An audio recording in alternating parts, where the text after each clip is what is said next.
दोनों भाई भागे हुए डैड के पास आ जाते हैं। मॉम बताती है तुम्हारे डैड ना हमें छोड़कर जाने वाले हैं। प्रेम तो अपने डैड की जबरदस्ती सांसें वापस लाने में लगा होता है। ये देखकर सभी लोग हैरान हो जाते हैं। थॉम बोलता तुम डैड को सुकून से जाने क्यों नहीं दे रहे हो, पर प्रेम तो किसी भी हाल में अपने डैड को जिंदा रखना चाहता था। इधर शैन बोलती है प्रेम तो मुझे पागलों की तरह ढूंढ रहा होगा इस बेबी की वजह से। टोन बोलता और मुझे भी, क्योंकि मैं भी तुम्हारे साथ भागने वाला हूँ। हम दोनों ना मेरे पेरेंट्स के यहाँ पर चलेंगे, वहाँ जाकर एक नई जिंदगी की शुरुआत करेंगे जिसमें तुम, मैं और हमारा बेबी होगा। शैन भी मान जाती है। इधर प्रेम की कोशिशें कामयाब रहती है। फिलहाल के लिए उसके डैड बच जाते हैं। डॉक्टर बताता है पर वो ज्यादा टाइम तक जी नहीं पाएंगे। प्रेम बोलता जितने पैसे चाहिए ले लो, पर डैड को ना कुछ नहीं होना चाहिए। थॉम प्रेम को बोलता है लगता है तुम डैड से कुछ ज्यादा ही प्यार करते हो, तभी तो तुम उन्हें जिंदा रखना चाहते हो। वो बोलता है मैं तुम्हारी तरह थोड़ी हूँ जो सब कुछ पाने के लिए डैड के मरने का इंतजार करूँ।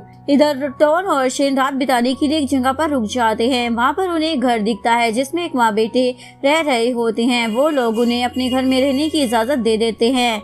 दोनों बात ले रहे होते हैं। शैन बोलती है अब हम दोनों कपल है, इसलिए तुम मुझे मिस चैन कहकर मत बुलाया करो। वो बोलता है मुझे शर्म आती है। शैन तो उसके साथ मस्ती करने लग जाती है और दोनों रोमांटिक हो जाते हैं। बात के बाद वो दोनों उस लेडी और उसके बेटे के साथ बैठकर डिनर कर रहे होते हैं। इधर थॉम को तो नींद ही नहीं आ रही होती। राय उसे बोलती है वाइफ प्रेम की भागी है और नींद तुम्हें नहीं आ रही है। वो बोलता मुझे ना प्रेम पर शक हो रहा है। फ्लैशबैक में दिखाते हैं थॉम डैड से जायदाद के लिए लड़ रहा होता है। तभी उसके डैड को पैरालाइज का अटैक आता है। प्रेम अपने डैड को तुरंत हॉस्पिटल लेकर जाता है। प्रेजेंट में थॉम बोलता है जरूर प्रेम कोई ना कोई खिचड़ी जरूर पका रहा है। नेक्स्ट डे जैसे ही टॉम की आंखें खुलती है तो वो टाइम देखकर शॉक हो जाता है। शैन को उठाता है दोपहर हो गई है, अब हमें यहाँ से निकलना चाहिए। इसके बाद दोनों तैयार होकर निकलने लग जाते हैं। तभी वो माँ बेटा उन्हें पकड़ लेते हैं और खाना खाने के लिए बोल रहे होते हैं। तभी पुलिस का आता देख शैन टोन को भागने के लिए बोलती है, पर वो दोनों तो उनका हाथ पकड़ लेते हैं। हमें पहले ही लगा था तुम लोग चोर हो। वो लोग हाथ छिड़वाकर भाग जाते हैं। पुलिस उनका पीछा कर रही होती है। टोन बोलता है लगता है कल रात के खाने में ना उन लोगों ने नींद की दवा मिला दी थी। तभी सामने से प्रेम की कार आ जाती है जो कि पुलिस को अपने साथ लेकर आया होता है।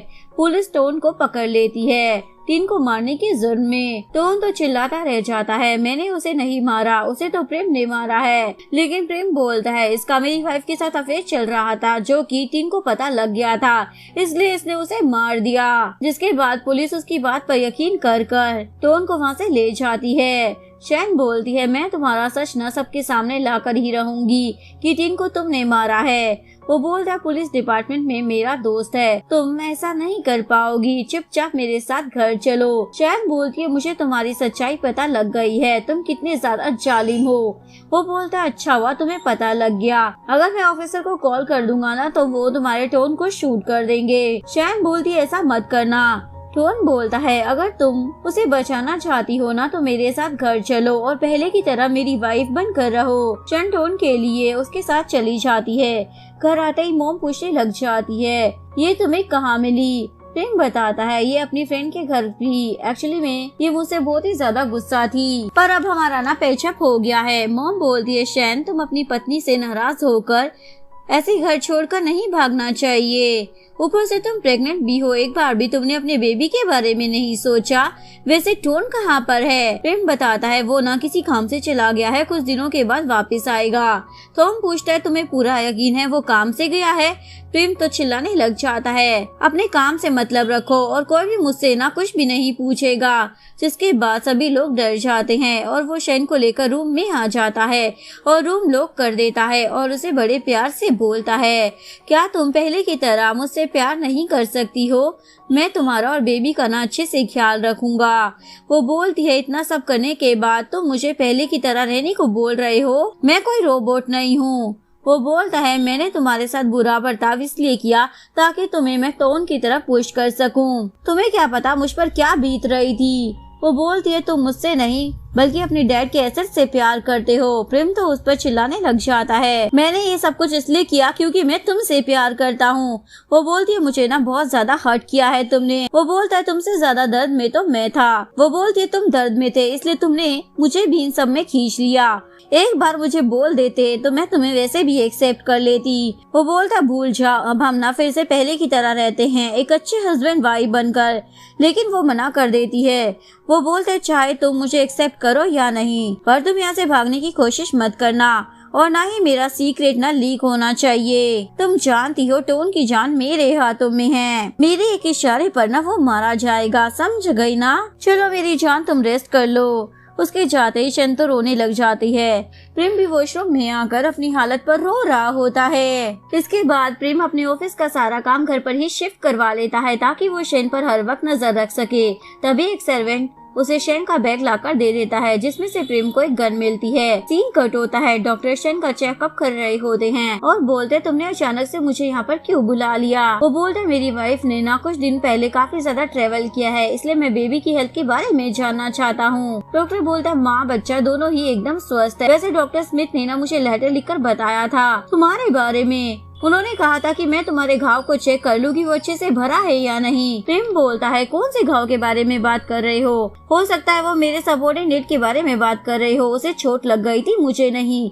डॉक्टर बोलता है ठीक है, मैं डॉक्टर स्मिथ को बोल दूंगा कि उन्होंने ना मुझे लेटर में गलत पेशेंट का नाम लिख दिया है। ये सुनकर प्रेम तो टेंशन में आ जाता है। डॉक्टर भाग जा रहा होता है। तभी टोन बोलता है मैं भी आपके साथ चलता हूँ, मुझे ना प्रेगनेंसी से रिलेटेड आपसे कुछ बातें करनी है। डॉक्टर भी ओके बोल देता है। इधर दो मेड मार्केट से टोन शन और प्रेम के बारे में गॉसिप करते हुए जा रही होती है। तभी रास्ते में उन्हें उसी डॉक्टर की डेड बॉडी मिल जाती है जो देखकर उनके तो होश उड़ जाते हैं। इधर प्रेम शन से पूछता है तुम यहाँ पर क्यों बैठी हो। वो बोलती है अब क्या मैं गार्डन में भी बैठ नहीं सकती। प्रेम बोलता है ऑफ कोर्स जान तुम बैठ सकती हो और जाने लगता है। वो पूछती है टोन कहाँ पर है। वो बोलता है फिलहाल वो जेल में है और जब तक तुम यहाँ पर रहकर मेरी बात मानती रहोगी तब तक वो जिंदा रहेगा। ये बोलकर वो जाने लगता है। तभी दो मेडा वहाँ आ जाती है। प्रेम बोलता है तुम दोनों ना शन के साथ रहना और उस पर नजर रखना। प्रेम के चाहते ही वो दोनों मेड शन को बता देती है उस डॉक्टर की डेड बॉडी ना हमें रोड पर मिली थी। शन का सीधा शक टोन पर जाता है जिसके बाद वो मेड्स को एक लेटर लिखकर दे देती है और उन्हें बोलती है इस बारे में ना घर में किसी को भी पता नहीं लगना चाहिए। वो दोनों लेटर पोस्ट करने के लिए जा रही होती है। तभी रास्ते में अचानक से उनके सामने एक बंदा आ जाता है जिसे देखकर वो दोनों डर जाती हैं। एक्चुअली में वो टोन होता है। मेड तो उसे देखकर हैरान हो जाती है। वो बोलता है मैं जेल से ना भाग कर आया हूँ। मेड उसे शन का लेटर दे देती है। मुझे लगता है जरूर मैडम ने ये लेटर ना आपके लिए ही लिखा होगा और सच में वो लेटर टोन के लिए ही होता है। शन ने लिखा होता है मैं और बेबी एकदम ठीक है, तुम वहाँ पर उस जेल में हो, हम भी यहाँ पर इस जेल में कैद हैं, लेकिन हम दोनों के दिल ना हमेशा एक दूसरे से कनेक्ट रहेंगे। लेटर पढ़कर वो बोलता है मुझे ना शन से मिलना है, मैं उसे वहाँ से निकालना चाहता हूँ। मेड बोलती है पर मिस्टर प्रेम तो हर वक्त उस पर नजरें गड़ा कर रहते हैं। तभी दो पुलिस वाले शहर में टोन के मिसिंग के पोस्टर लगाने आ जाते हैं। टोन तो ये देखकर डर जाता है। इधर शन को अकेला बैठा हुआ देखकर थॉम उसके पास आकर पूछता है तुम्हारे और भाई के बीच में ऐसा कौन सा झगड़ा हुआ था जो तुम घर छोड़कर ही भाग गई। वो बोलती है ये पति पत्नी के बीच का मामला है। वो पूछता है वैसे इस बच्चे का डैड कौन है। वो बोलती है प्रेम ही होगा और कौन है। वो बोलता है अरे मैं तो मजाक कर रहा था। तभी प्रेम भी वहाँ पर आ जाता है तो थॉम वहाँ से चला जाता है। प्रेम पूछता है वो तुम्हें क्या कह रहा था। वो बोलती है वो पूछ रहा था कि इस बच्चे का डैड कौन है। वो बोलता है तो तुमने उसे क्या कहा। वो बोलती है ऑफ कोर्स तुम्हारा नाम लिया। वो बोलता है तुम श्योर तो हो ना। वो बोलती है क्या तुम्हें मुझ पर भी शक हो रहा है। लेकिन वो तो उसे खींचकर सीधा रूम में ले जाता है और बोलता है अब से तुम ना इस रूम के अंदर बंद रहोगी जब तक तुम इस बेबी को जन्म नहीं दे देती। वो बोलती है मैं इंसान हूँ कोई जानवर नहीं।